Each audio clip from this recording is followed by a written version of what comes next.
നിങ്ങളൊരു over thinking person ആണോ എന്ന് പറയുമ്പോൾ കാട് കയറിയ ഒരു കാര്യത്തെ തന്നെ എന്താ പറയുക മറ്റതും മറിച്ചതും ആവശ്യമില്ലാത്തതും ആവശ്യമുള്ളതും ഒക്കെ കൂടി ചിന്തിച്ച് പിന്നെ എന്താ പറയുക മൊത്തത്തിൽ ഒരു ഭ്രാന്ത് പിടിക്കുന്നൊരവസ്ഥ.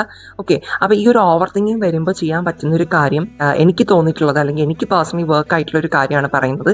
എന്ന് പറയുമ്പോൾ നമ്മൾ ആ പ്രസൻറ്റിൽ നമ്മൾ എന്ത് ചെയ്യുക, നമ്മൾ പ്രസൻറ്റിൽ എന്താണോ ചെയ്യുന്നത് ആ കാര്യത്തിൽ മാത്രം ചിന്തിക്കാനായിട്ടും ആ കാര്യത്തിൽ മാത്രം ഫോക്കസ് ചെയ്യാനായിട്ട് ശ്രമിക്കുക. ഫോർ എക്സാമ്പിൾ ഇപ്പം ഞാൻ ചെയ്യുന്നത് ഈ ഒരു വീഡിയോ ഷൂട്ട് ചെയ്യാണ്. അപ്പം ഞാൻ എന്താ ചെയ്യേണ്ടത്, ഈ വീഡിയോയിൽ മാക്സിമം എനിക്ക് പറയാനുള്ള കാര്യം പറയുന്നതിലും അതിൽ മാത്രം ഞാൻ ശ്രദ്ധിക്കുക. അല്ലാണ്ട് ബാക്കിയുള്ള വേറെ ഒരു തോട്ട്സിലോട്ട് ഞാൻ പോവേണ്ട യാതൊരു ആവശ്യമില്ല അല്ലേ. അപ്പം അതുപോലെ തന്നെയാണ് നമ്മളിപ്പോൾ ഓരോ കാര്യം പഠിക്കുന്ന ടൈമിലായിക്കോട്ടെ അല്ലെങ്കിൽ നമ്മൾ എന്തെങ്കിലും ഒരു ആക്ടിവിറ്റി ചെയ്യുന്ന ടൈമിലായിക്കോട്ടെ ആ കാര്യം മാക്സിമം ഫോക്കസ്ഡ് ആയിട്ട് കോൺസെൻട്രേറ്റഡ് ആയിട്ട് മാത്രം ചെയ്യാനായിട്ട് നോക്കുക.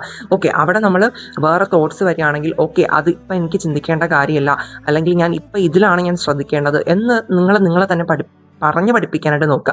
അപ്പോൾ അങ്ങനെ നമ്മൾ ചെയ്യുന്നതിലൂടെ നമുക്ക് നമ്മുടെ തോട്ട്സിനെ ഒരു പരിധി വരെ നമുക്ക് കൺട്രോൾ ചെയ്ത് നിർത്താനായിട്ട് പറ്റും. എന്ന് പറയുമ്പോൾ സിംപ്ലി പറയുകയാണെങ്കിൽ നമ്മൾ ഈ ഒരു ടൈമിൽ എന്ത് ചെയ്യണോ അതിൽ മാത്രം നമ്മൾ നമ്മളെ മൈൻഡിനെ നിലനിർത്തുക. ഓക്കെ, അപ്പുറത്തോ ഇപ്പുറത്തോ ഒന്നും നമ്മൾ നോക്കേണ്ട കാര്യമില്ല. ഇപ്പം എന്താണോ നമ്മൾ നിൽക്കുന്നത് അവിടെ മാത്രം മൈൻഡിനെ നിലനിർത്താനായിട്ട് നോക്കുക.